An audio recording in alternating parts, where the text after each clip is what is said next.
Good morning, ladies and gentlemen. We'll be starting our proceedings here quite shortly.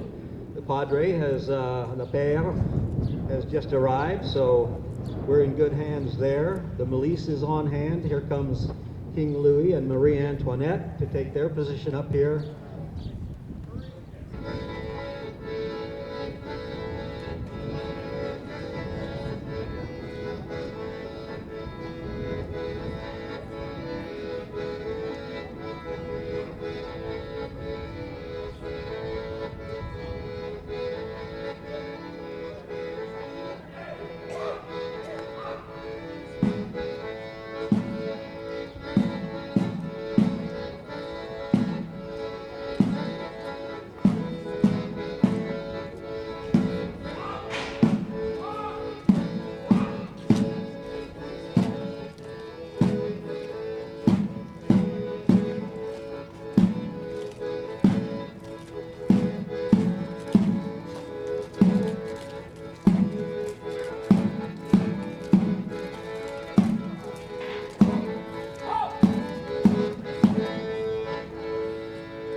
Good, Captain. Bonjour, mes amis, et bienvenue à Saint-Geneviève. Welcome to our French Heritage Festival. My name is Bill Nager. I'm your MC for this morning. We are in good hands here with the Milice en Garde, the Milice de Saint-Geneviève, and also the Junior Milice de Saint-Geneviève is with us.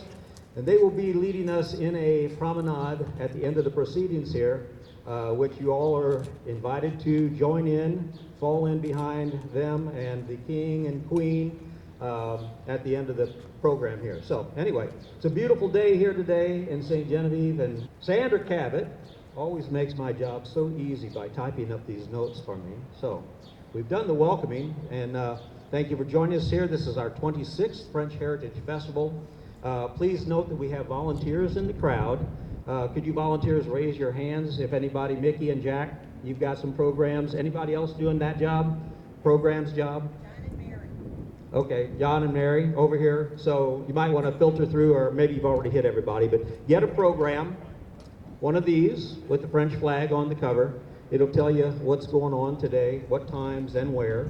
I want to recognize, I guess first, where shall we start? Over here with King Louis of France and Marie Antoinette. Thank you for joining us today, as you always do. And on this side, we have our honorary King and Queen of St. Genevieve, who were crowned just this year in February at our annual King's Ball. That is Doug and Irene Niemeyer. Would you raise your hands, please, for us? Thank you. Next to them is our own Father Ed Nemeth, pastor of St. Genevieve Catholic Church, on whose steps we stand. I'll be calling on Father at the end of the program to give us a benediction over the proceedings this weekend. We'll be listening shortly to the Les Petits Chanteurs, or should we call you les trois chanteurs, the three singers, under the direction of the beautiful Patty Nager. Have we representatives from the foundation here today? Jack and Mickey, I know you. Any other foundation for the restoration of St. Genevieve members here today? There you go, in the Milice. So these folks are in part responsible for this festival, making this festival happen, along with other sponsors, the St. Genevieve County Community Foundation, the Citizens Electric Corporation, and a grant from the Muni Band's Grant Fund. So we thank all of those folks for contributing to make this all possible.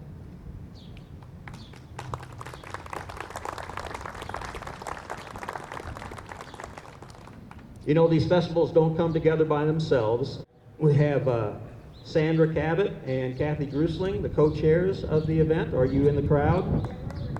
Hey, look at there. Yeah, that's right. You're not wearing a crown. No wonder I didn't notice you over there. Okay. Thanks. But anyway, like I said, these ladies pull this off every year along with a lot of help from a lot of people. Would either of you like to say make a few remarks? No. Okay. Hey, it's not so hot up here. I'm not in a hurry. Oh, look at here. My wife behind me says it's time for a song. So let's have some music. Okay. Les petits chanteurs.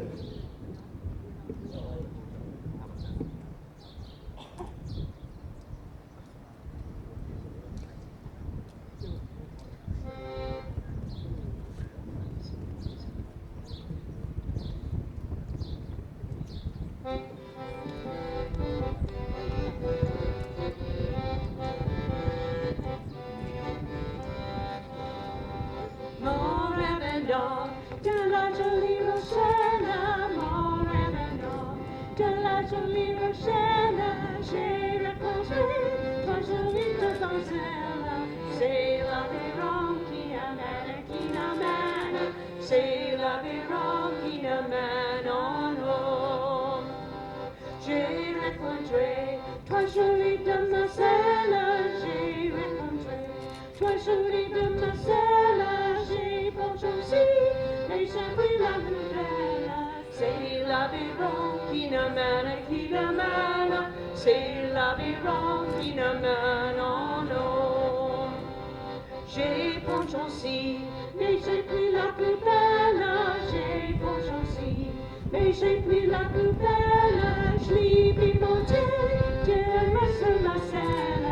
C'est l'aviron qui n'amène, c'est l'aviron qui n'amène en eau. Je l'ai vu monter derrière ma sur la selle, je l'ai vu monter derrière ma sur la selle. Je fus sur lui sans parler avec elle. C'est l'aviron qui n'amène, c'est l'aviron qui n'amène en eau. C'est l'aviron qui n'amène, c'est l'aviron qui n'amène en eau.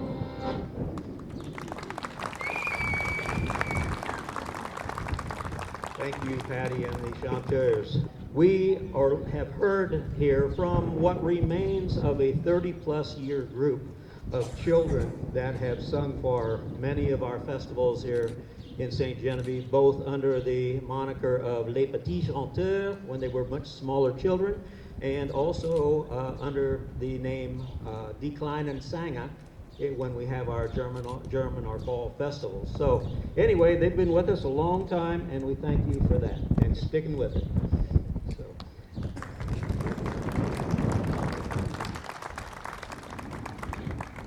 Sandra, I apologize. You go to so much trouble every year to type up these wonderful notes for me, and I just get up here and I start going off script and ad-libbing, and then my wife's back here telling me to get on with it. Put it on. So anyway, I'm going to refer to the notes now, right? The French Heritage Festival is one of our most special events, truly a celebration of the French cultural influences in architecture, in music, in food, and the expression of the joie de vivre, that joy for life. This year we have 3 main activity centers, and these are outlined on your maps in your brochure there. The first is just a half block to my left, around the corner of the church here, and when we do our promenade in a moment, Melise is going to take us up there. That is the Maison Gibor. It is open today from 11 to 4. They are having a street fair in the street right next to the place. Be a chance for you to, some of you may want to stop there and spend some time this morning. The Melise, on the other hand, is going to turn right around and head down here to 3rd Street, cross in front of the courthouse, go down Market, and end down on Main Street somewhere. So you can either spend some time up here or promenade with the Melise and whoever else decides to walk down to the other activities. The second of those activity areas is just one block east here and down a block and a half down Market Street to the Lions Club Park. You can't miss it. And there you can enjoy beer, wine, traditional French music and singing. And then a third activity area is on down to Main Street, which is 3.5 blocks to the east of us here. North Main area has more food, more music, and this evening, the Fête du Soir from 6 to 9 p.m. this evening in that area. Along with all of that, be sure to explore our 18th and 19th, early 18th and early 19th century historic homes. They're open for tours today. And right here is our art center, which is open today if you'd like to see some of our local artists' artwork in this limestone building right here. Our history museums, both our St. Genevieve Museum Learning Center, our French Colonial Heritage Center, a block down this way, along with all of our historic houses. So take some time to do that. If you're staying overnight tonight, tomorrow there's also opportunities to do these things. The festival itself, the music and the food, the street vendors and all is a today activity. But if you're around tomorrow morning, and you'll see this on your brochure, there's a Audubon bird walk early in the morning down at the levee, and we invite you to tour houses and all tomorrow also if you're staying overnight here in St. Genevieve. So there's suggestions in the brochure about that. We hope you'll enjoy learning as you participate in this, our celebration of our French heritage in Missouri. And with that, I bring you again Les Petits Chanteurs to sing Un Canadien errant. Les chanteurs.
Sida bordet från. Och kora kujisi in adresom semor. Och kora kujisi in adresom semor. My own beloved land, I'll not forget till death, and I will speak of her with my last dying breath. My own beloved land, I'll not forget till death, and I will speak of her with my last dying breath.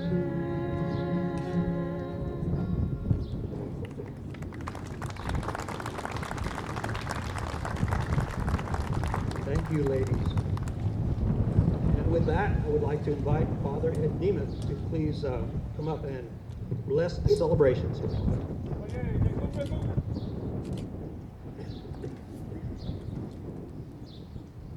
In the name of the Father, and of the Son, and of the Holy Spirit. Amen. Heavenly Father, we gather on this beautiful day you have created to honor and to celebrate our French heritage. We are mindful that Mother France is the eldest daughter of the Church. You've blessed her abundantly. Brave men and women traveled from that country to this continent, navigated the waterways, and founded so many towns of prosperity and peace along the Mississippi. We give you thanks that your providence guided the courageous families that settled St. Genevieve, and your providence that has continued to guide the course of our history. We ask that you bless our celebrations today. Keep us always mindful of your presence around us. And benedicat vos omnipotens Deus Pater, et Filius, et Spiritus Sanctus. Amen.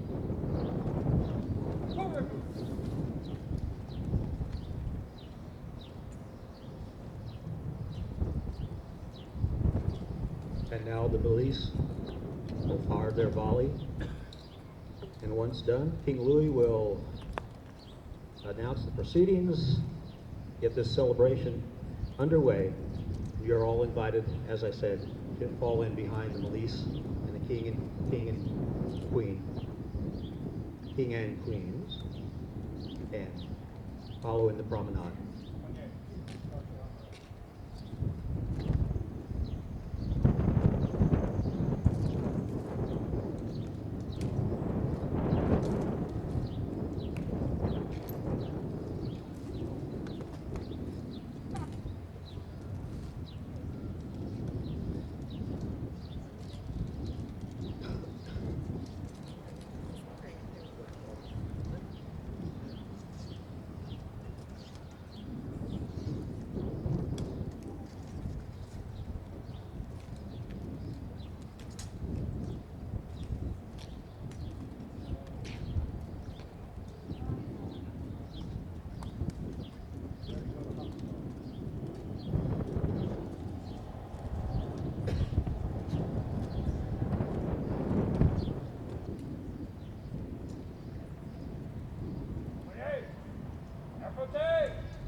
Y'all please join in singing La Marseillaise. just remove your hats. Or as over here, or your heads.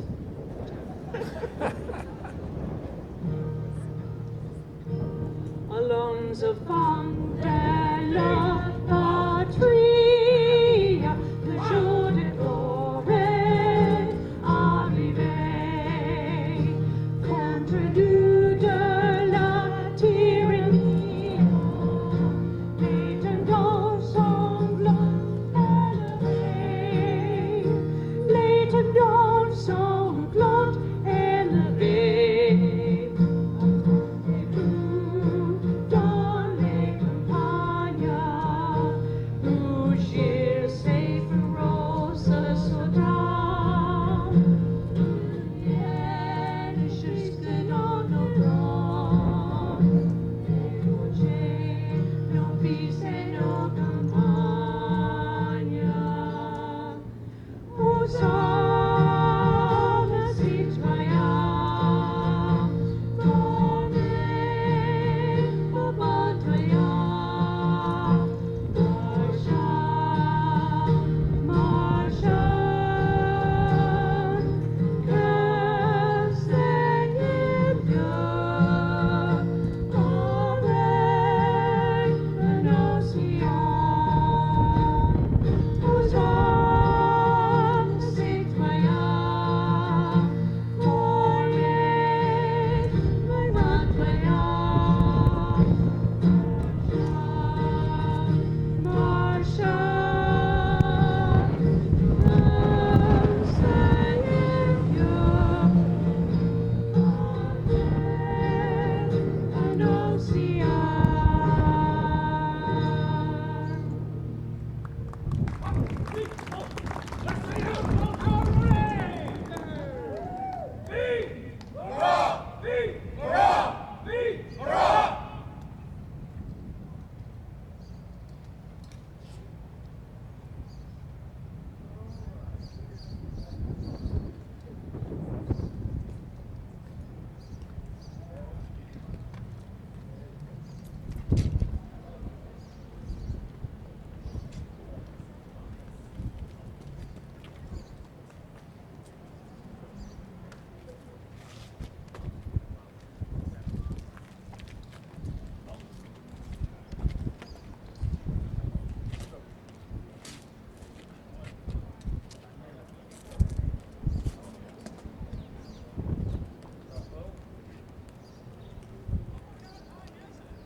Triple-sided, and got the blood groove in the back, so easy to pull out. Plus, it makes a nastier wound, so it doesn't heal as quickly. And this goes on my French Charleville, .69 caliber. And this little toy here is what is referred to as a fighting dirk. It's designed to go through the heavy jackets of the officers on board ship. Because sometimes the daggers and the swords wouldn't penetrate, but that's meant to go through and pierce through that heavy canvas jackets. And of course the guys would also use it to cook on, slam a piece of meat down there and stick it over the fire and cook on it. And it's just a nice little toy. I don't know how many people think it's a sharpening tool. It will not sharpen anything. But it's called a fighting dirk. And of course we've got my tomahawk. This one here is a version of a trade hawk, deep bearded. This would have been traded with the natives around this area. It was actually made, this one here was actually made here in St. Genevieve by Stanley Winkler, over here at the blacksmith shop up on 2nd Street. And my wife carries a French tomahawk, and if you notice it's totally different in shape, because the point goes forward instead of down like on the beard of the regular tomahawk. This design has been around since the Renaissance period. And she likes this because it handles better for her. The weight carries more forward, but it still will do the same job as the regular tomahawk will do. Yeah, it's better balanced. Better balanced for her. And what else do we have up here? Oh, little patch knife. Everybody carries one of those that fires a musket because they have to cut the patch off. This is made with an antler point. You can do a fire start. So everybody carry these when they're loading their musket to run a little piece of cloth down to seat the musket ball.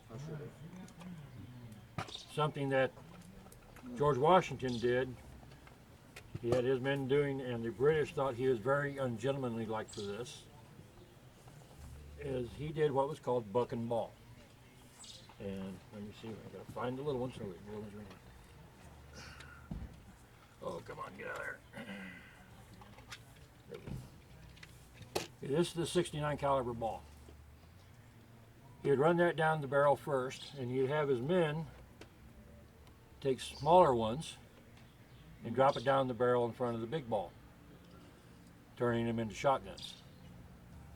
And if you had 80 guys, 40 kneeling, 40 standing, and everybody's doing buck and ball, an awful lot of lead coming at you at one shot.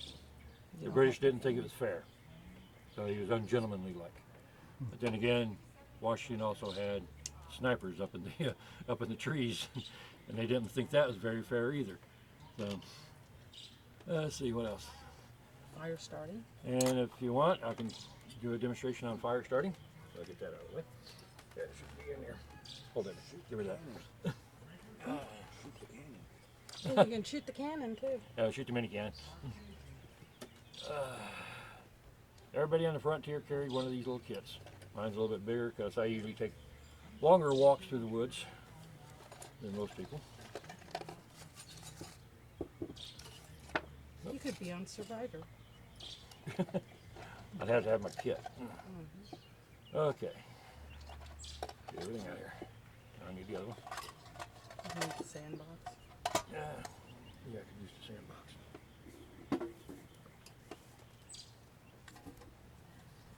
And I'll use this for safety purposes. A little bit of a sandbox. Open it. It's good what I ate off. First thing you need, the lid opens up easy. Already got that again. Open that one up. Take some twine, and you're going to turn it into what's called a bird's nest. You're going to take it, basically pull the twine apart, make it fuzzy.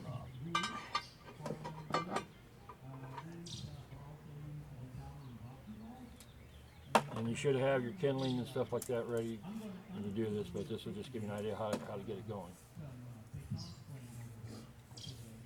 And you take several of these strands and pull it apart. It's going to help pull a couple apart here. Take a little bit of time. Just fuzz them out.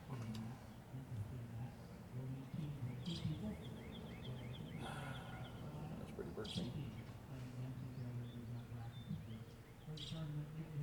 And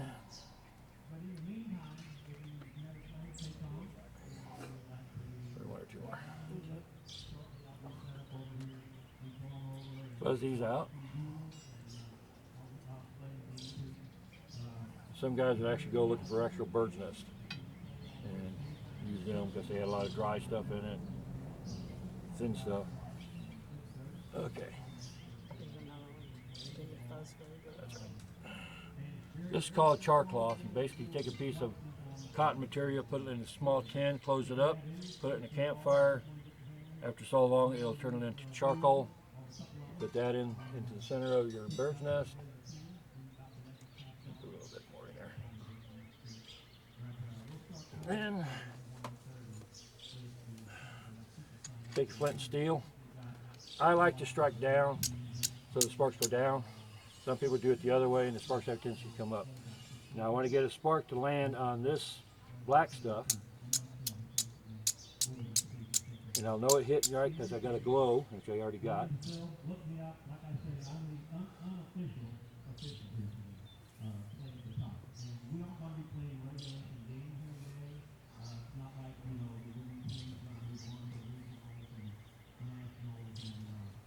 And there's your fire. There's your fire.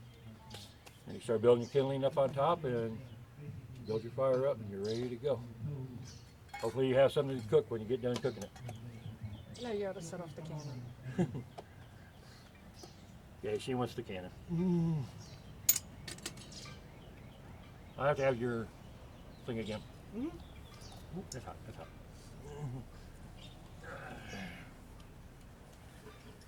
Okay.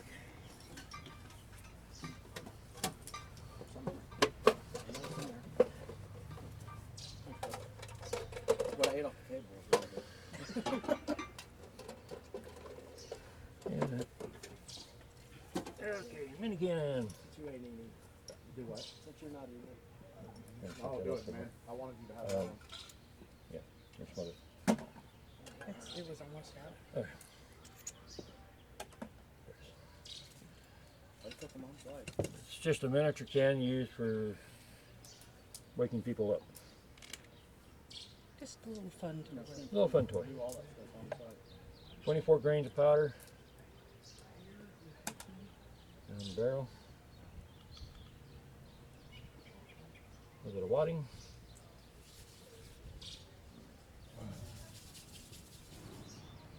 Next snack we'll do it next weekend too. Pick up goal.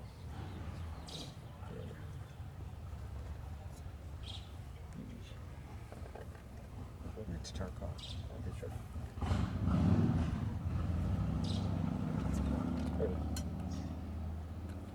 Use That's just chili sauce. Use goes in the back. It's kind of similar to what they were doing back in the earlier days. And we get ready to touch it off. And move it, I'm gonna move it set like it on that. the ground. Yeah, we'll set it on the ground.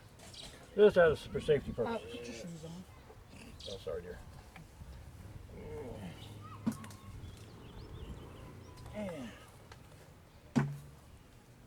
Fire in the hole.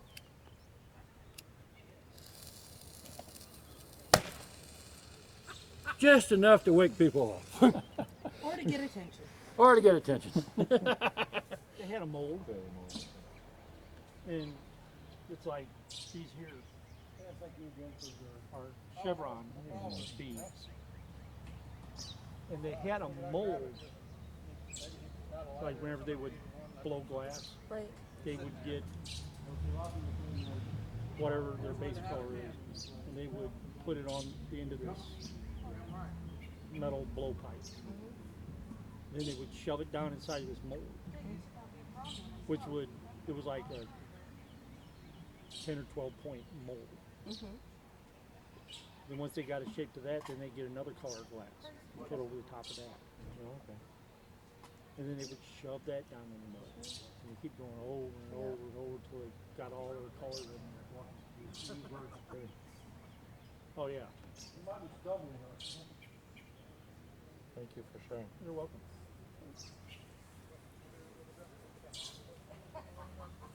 Well, that's his mate and sort of that. The last trip we did out of the beer garden. What did it do before we come back? So what's in the cans there? Oh. Even smaller beads. Oh, okay. And you got that in yellow.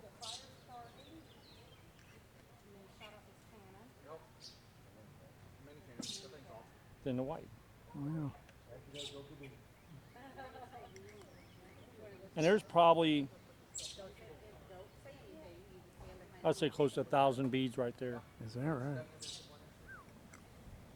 Because this is one strand of beads over here. On these, each strand has about 200 on it. So there's close to 1,000 beads. This is what they call a hank.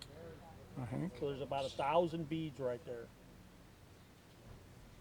It's amazing. And you have to have the patience to be able to do the bead work. That's when you see a lot of the Native American bead work that they did on their clothing. It took them so much time to do this. And it amazes me that the artwork that they produce. It's just very time consuming.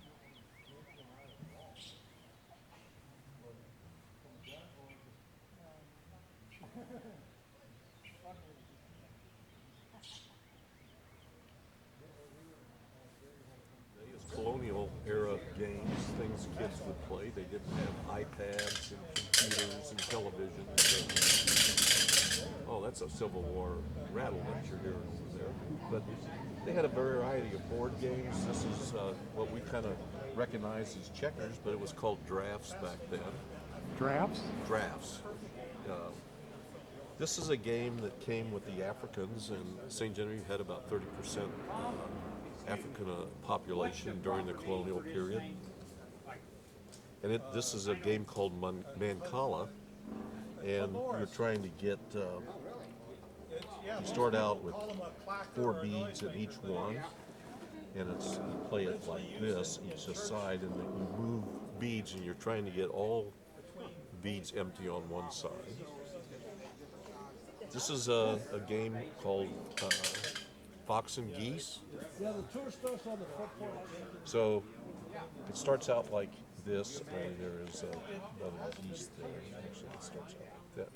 And the goal is to either the fox captures all the geese, or the geese surround the fox. So actually, the fox can jump a goose and take it there, but the geese can't jump the fox. Now they want to surround them on all sides, so it's a strategy game. This is kind of like tic-tac-toe. This is called Nine Men Morris, and the goal is to get 3 in a row. And if you get 3 in a row, you get to take one of your opponent's marbles. These are old clay marbles that belonged to my wife's grandfather when he was a kid. They played with cards, and you see it's a little unusual. There's no numbers on the cards, so it's a way to teach visual recognition. And they played dominoes, which I think you're all familiar with, and kind of played them back then. This is a game called Farkle, and you can buy these still. Right? And the goal is to get ones are good. They count a lot of points. Now you can stop now, or you can go ahead and roll some more. But if you roll some more and you don't get a counter, which is a 1 or a 5 or 3 of a kind, I lose all the points I got for those ones. So you got to make a decision: am I going to stay or I'm going to move forward? So that's a game called Farkle. And I think this game I got from Candy Mahurin down at Sassafras Shop, so you can buy that there. You can buy the dominoes there. This is called a hooey stick. And if you get it going right, it spins, and if you say abracadabra, now somebody else has got to say it, I can't say it. You say abracadabra? Abracadabra. Goes in reverse? It goes in reverse. So that's just a game What they had is just like iPads do now. The kids spend a lot of time doing nothing. This is called cup and ball, and the trick is to throw the ball up in the air and catch it on the Oh, yeah. cup, which I cannot do, so that's not going to happen. Yo-yos were always popular, again, up and down, learn tricks, that sort of thing. Tops, where you spin tops and you can have battles with two tops. This one, I think you can get at Felix Valley. And this is doesn't do much except go in and out. It's called a bull roar. And you can actually put notches on it, and when you hit it on the table, it'll make noise, which would irritate your mother. And this one is an old, again, a toy to just occupy some time, called Jacob's Ladder. This is another Osage game. Most of the Native Americans that were in our area here were Osage. And they would play a game like, you know, we all do with our grandkids, put your hands behind your back, put your hand out, and the other person has to decide which hand it is. If they're wrong, each person starts with 5 sticks, and the other person starts with 5 sticks. So you're trading sticks, and the end of the game is when you get all the sticks from another person. So it's kind of a, you got to have a straight face. It's like a poker face when you're doing this. This is another Osage Indian game. That one's called the Osage hand game. This is the Osage dice game, and they did it on a blanket, and they would bounce it, and you look to see if they're colored sides up. There's two hearts, and I made 2 hearts and 7 circles, and it depends on what you have and various points, whether they're up or down. So that was another game, kind of a chance. Kids played with dice, just kind of like we do. This is one, I'm not sure how they did that. This is one I made up because when I was a kid, they had something called jarts. Maybe I wasn't a kid, maybe I was older. And they were outlawed because they were dangerous. Well, you can take a corn cob and put a pheasant feather in the back, and you can put a ring on the ground, try to toss on it. Or you can hang it from the tree and see if you can get it through. So it's kind of like that, but it's a simpler game. They would, the girls would play with dolls, and this is a yarn doll. Very easy to make because I did make that one. I made one blue, and you can make them either boys or girls, and you can dress them up. And since most of the people do corn, this is a corn husk doll. And again, she's got a little bonnet on. And you can put aprons on them, color things, you can put clothes on them, and they would make rag dolls. There's other games like races, which are 2 rings with a ribbon on them and 2 sticks, and you make them fly through the air, and you're supposed to catch them on your sticks if your opponent's sticks. So kids really didn't have a lot of free time like we think of them today. They had chores. When they became 12, they were supposed to do the work of an adult.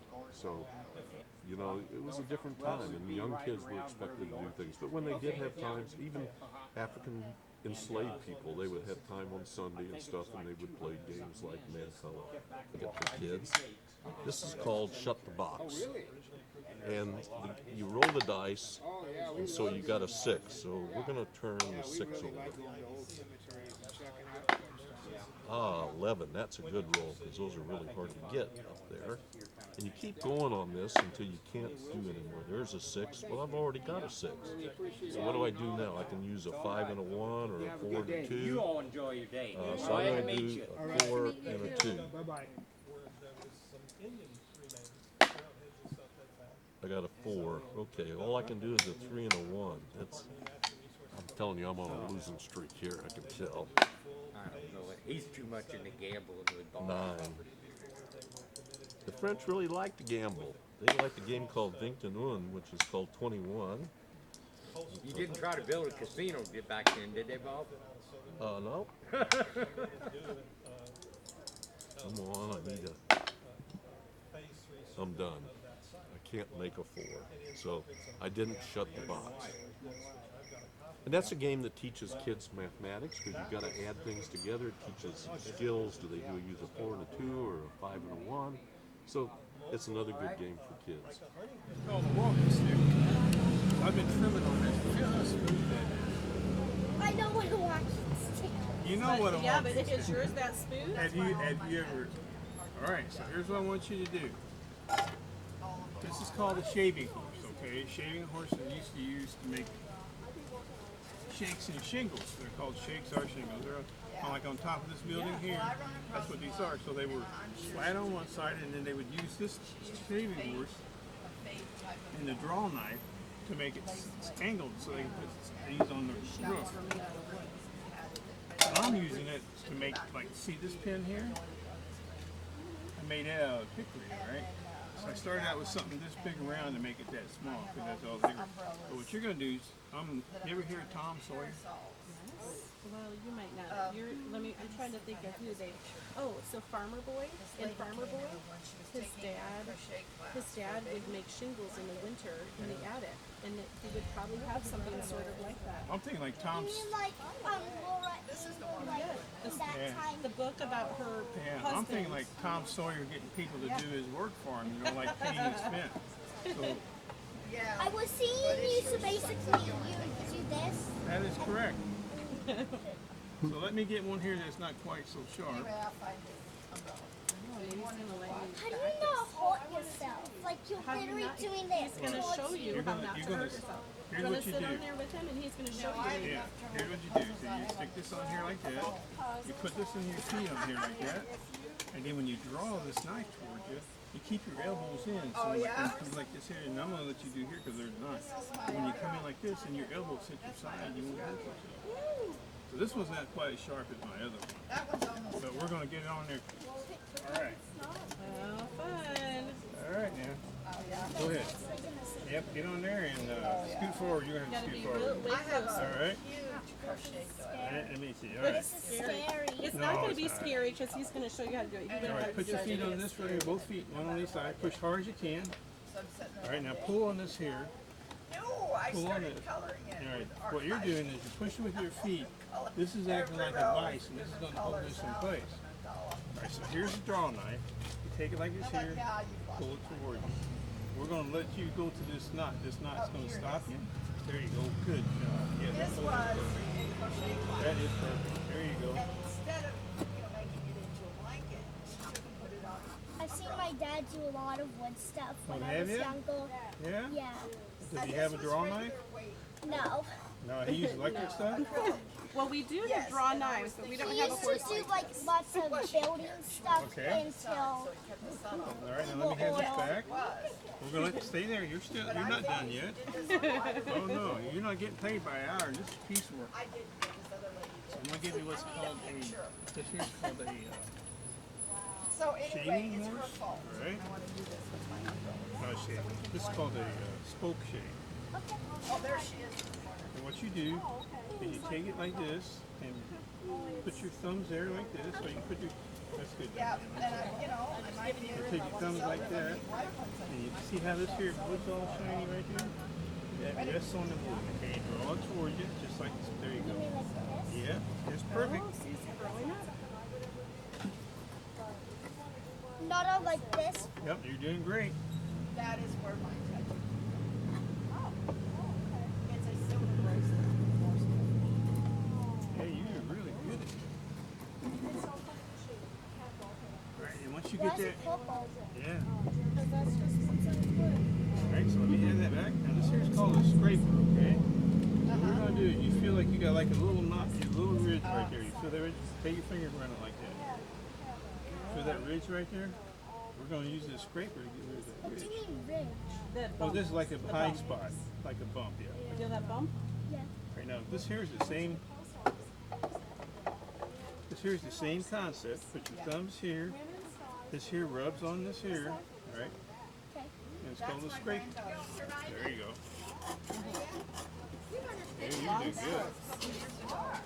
Now you don't have to pull so hard on it. Real light, real light. Because you want to do sanding more. Isn't she something else? Because we gotta get rid of that hump. The little bump on the other side? There you There you go. go. Right there, right. Here, I'll get what you need, you're gonna get the right there like that. There you go. There you go. Why does he have You know you're on TV. Why does he have a camera? You're going to be on TV. Everybody's learning. He's going to be on TV. Someday there's some people look at you and they're going to go, hey, if she can do it, I can do it. Careful with your tools. All right, let me have this. So now, see how much you got rid of that? All right. All right, there you go.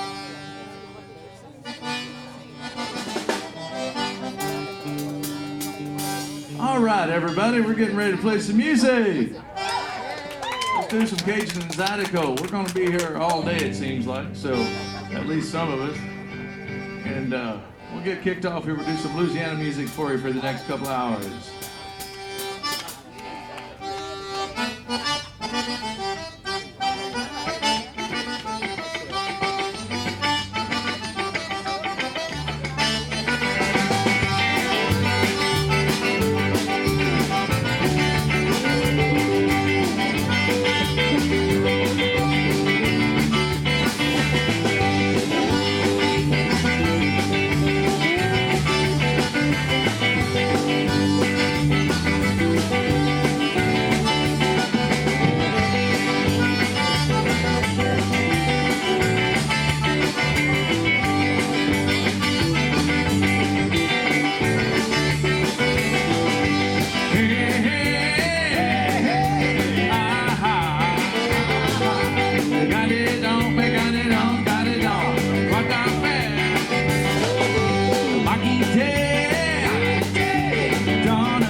I'm Dennis Stromat. We are Creole Stomp. This is our Cajun Zydeco version band.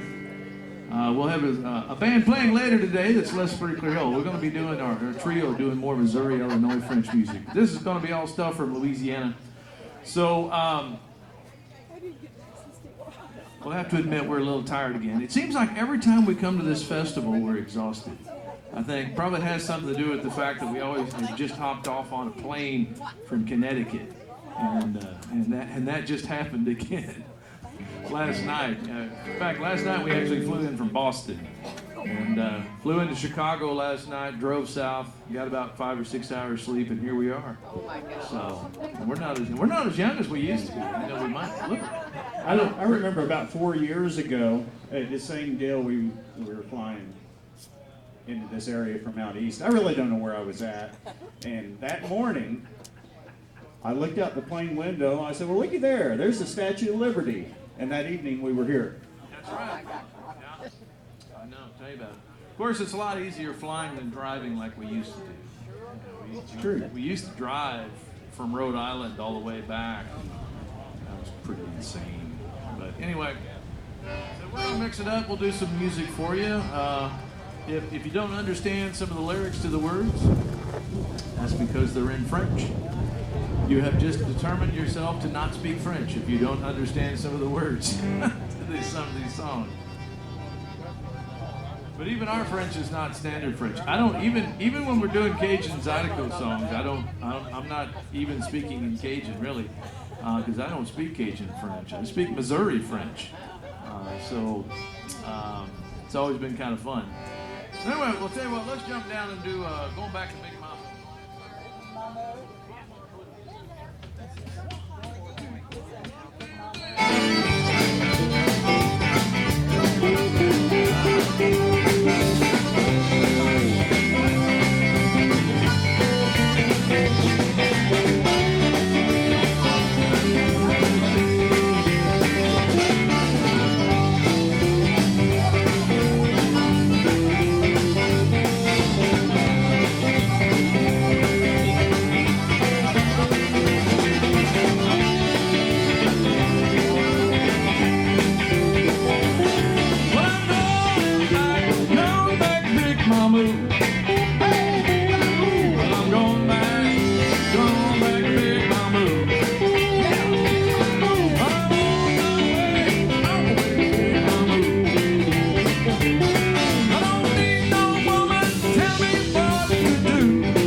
Let me tell you, I smile for the little old grandma.